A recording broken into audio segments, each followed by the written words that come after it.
सवाल आज आपके लिए लेकर आया हूँ राजस्थान जीके के इम्पोर्टेंट क्वेश्चन। देखिए दोस्तों, अपन राजस्थान जीके के आज 10 क्वेश्चन सोल्व करेंगे और 10 क्वेश्चन में से आपके कितने क्वेश्चन राइट हुए हैं वो आपको कमेंट बॉक्स में कमेंट करके बताने हैं। ठीक है दोस्तों, अपना पहला क्वेश्चन है, जयपुर का पुराना नाम क्या था। दोस्तों आपके सामने 4 ऑप्शन दे रखे हैं, ढेबर था, चंद्रावती था, कोठी था या ढूंढार था। दोस्तों इसका करेक्ट आंसर हो जाएगा ऑप्शन नंबर डी, ढूंढार। ठीक है ना। जयपुर का पुराना नाम क्या था? जयपुर का पुराना नाम था दोस्तों ढूंढार। अगर आपसे पूछे जयपुर की स्थापना कब हुई थी तो दोस्तों 18 नवंबर, कब हुई थी दोस्तों? 18 नवंबर 1727 को जयपुर की स्थापना हुई थी। ठीक है ना, ये इस बात को आप ध्यान रखना, कब हुई थी? 18 नवंबर 1727 को जयपुर शहर की स्थापना हुई थी दोस्तों। और जयपुर शहर की स्थापना की किसने थी? तो दोस्तों जो कछवाहा शासक थे यानी कछवाहा राजा थे सवाई जयसिंह, उन्होंने इसकी स्थापना की थी। क्या नाम है? सवाई जयसिंह ने जयपुर शहर की स्थापना की थी 18 नवंबर 1727 को। इस बात को आप ध्यान रखना दोस्तों। देखिए दोस्तों, जो जयपुर है, जयपुर में सबसे अधिक दोस्तों जो मीणा जनजाति है ना, मीणा जाति है, वो सबसे ज़्यादा निवास करती है जयपुर शहर में। अगर आपसे पूछे कि भाई राजस्थान का जनसंख्या की दृष्टि से सबसे बड़ा जिला कौन सा है तो दोस्तों वो है जयपुर। ठीक है ना, जनसंख्या की दृष्टि से सबसे बड़ा जिला जयपुर है। अगर राजस्थान का क्षेत्रफल की दृष्टि से सबसे बड़ा जिला पूछे तो दोस्तों आ जाएगा जैसलमेर। ठीक है ना, यहाँ मैं लिख देता हूँ जैसलमेर। जनसंख्या की दृष्टि से पूछे तो जैसलमेर सबसे वो जयपुर सबसे बड़ा जिला है, और क्षेत्रफल की दृष्टि से पूछे तो दोस्तों आ जाएगा जैसलमेर। ठीक है, इस बात को आप ध्यान रखना। अपना अगला क्वेश्चन देखते हैं दोस्तों, सेकंड क्वेश्चन है, बड़ली स्तूप का संबंध किस संप्रदाय से है? जैन धर्म से है, बौद्ध धर्म से है, हिंदू धर्म से है या वैष्णव धर्म से है। तो दोस्तों सबसे पहले आपको ये पता होना चाहिए स्तूप बोलते किसको है। स्तूप दोस्तों एक टीला होता है या ढेरा होता है। जैसे स्तूप दोस्तों उसको बोलते हैं जैसे किसी भी जो धर्म के अनुयायी होते हैं ना, वो वहाँ पे पूजा कर सकते हैं। यानी एक तरीके से ये पूजा स्थल होता है, जो स्तूप होता है ना वो पूजा स्थल होता है। जैसे जैन धर्म, बौद्ध धर्म या हिंदू धर्म, वैष्णव धर्म, इन धर्मों के जो अनुयायी होते हैं यानी इस धर्म को मानने वाले होते हैं, वो वहाँ पे जाकर पूजा कर सकते हैं। ठीक है ना, यानी स्तूप बोलते हैं पूजा स्थल को। तो आपसे पूछा है बड़ली स्तूप का संबंध है वो किस संप्रदाय से है, तो दोस्तों इसका ए ऑप्शन बिल्कुल करेक्ट हो जाएगा, जैन धर्म से। ठीक है ना, यानी जैन संप्रदाय से है बड़ली का स्तूप संबंधित। अपना तीसरा क्वेश्चन देखते हैं दोस्तों, मांड प्राचीन नाम है।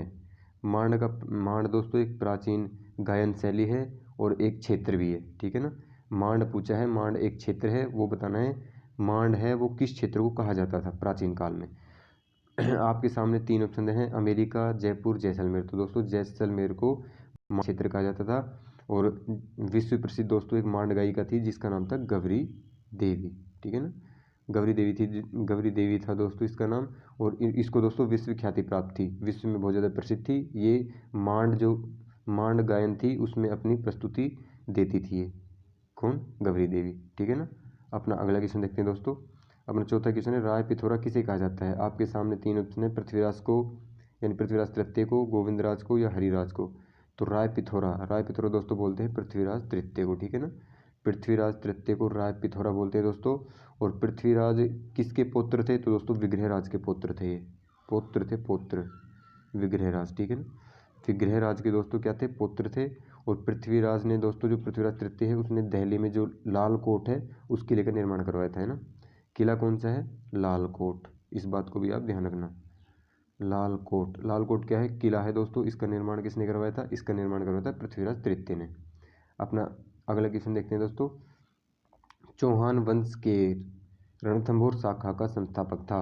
ये दोस्तों केर नहीं है, ये के है। ठीक है ना, इस तरह को काट दो। चौहान वंश के रणथंभौर शाखा का संस्थापक था। आपके सामने दोस्तों 3 ऑप्शन दे रखे हैं, गोविंदराज था, हरिदास था या हम्मीरदेव था। तो दोस्तों आपसे पूछा है चौहान वंश के रणथंभौर शाखा का संस्थापक, तो इसका ए ऑप्शन बिल्कुल करेक्ट हो जाएगा। गोविंदराज को चौहान वंश की रणथंभौर शाखा का संस्थापक माना जाता है। अगर दोस्तों आपसे पूछे रणथंभौर में जो चौहान वंश की स्थापना है वो कब हुई थी, तो दोस्तों वो हुई थी 1194 में। ठीक है ना, इस बात को भी आप ध्यान रखना। अगर आपसे वो पूछे सदी पूछे किस सदी में हुई थी, दोस्तों सदी हो जाएगी इसकी 12वीं सदी में। 12वीं सदी में दोस्तों रणथंभौर में चौहान वंश की स्थापना हुई थी दोस्तों। और पृथ्वीराज तृतीय के ये पुत्र थे। ठीक है ना, ये गोविंदराज हैं, ये पुत्र किसके थे दोस्तों?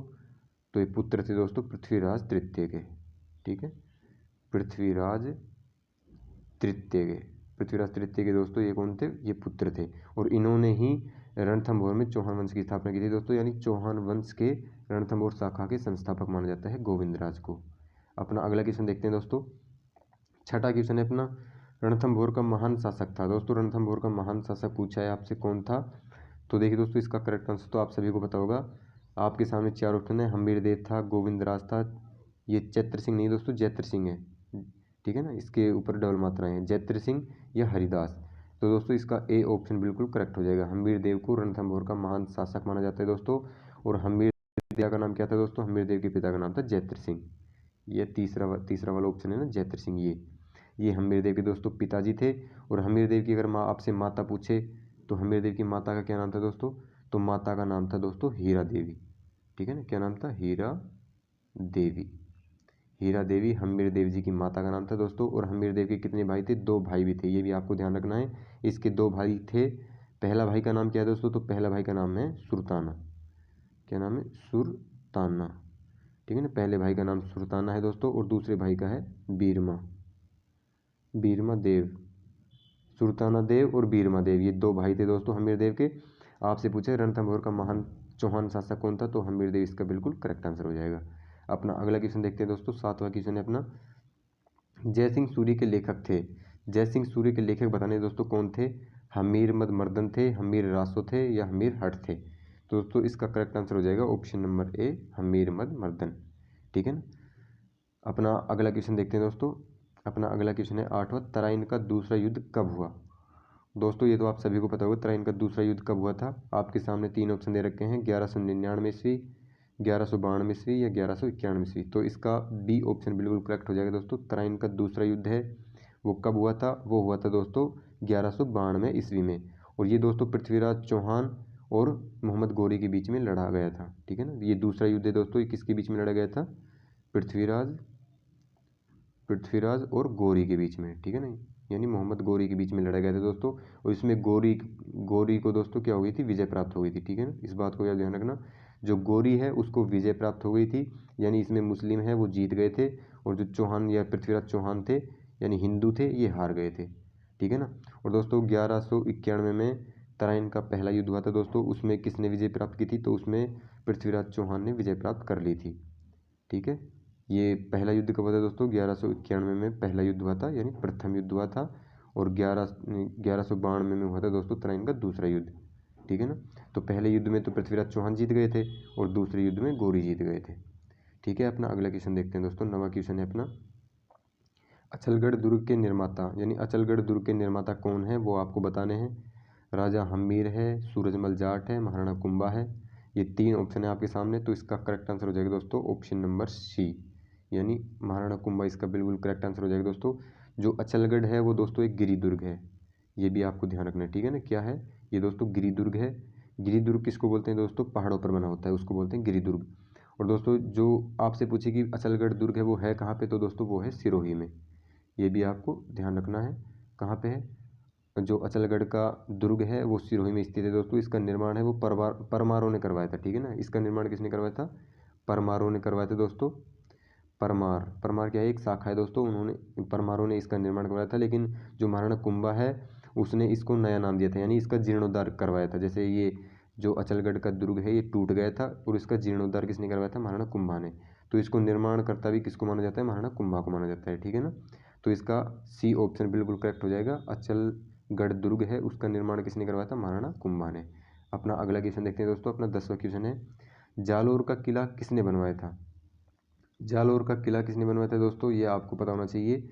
चौहानों ने बनवाया था या फिर परमारों ने बनवाया था, राठौड़ों ने बनवाया था या रावलों ने बनवाया था? तो दोस्तों आपसे पूछा है जालोर का किला, ठीक है ना, जालोर का किला किसने बनवाया था? तो जालोर का किला दोस्तों आप सभी को पता होगा, ये बनाया था परमारों ने, ठीक है ना, यानी ऑप्शन नंबर बी इसका बिल्कुल करेक्ट हो जाएगा दोस्तों। जो जालोर का देखिए दोस्तों, जो जालोर का किला है, यानी आपसे पूछिए जालोर की कुंजी किसे कहा जाता है? जालोर की कुंजी, यहाँ पे मैं लिख देता हूँ जालोर की कुंजी।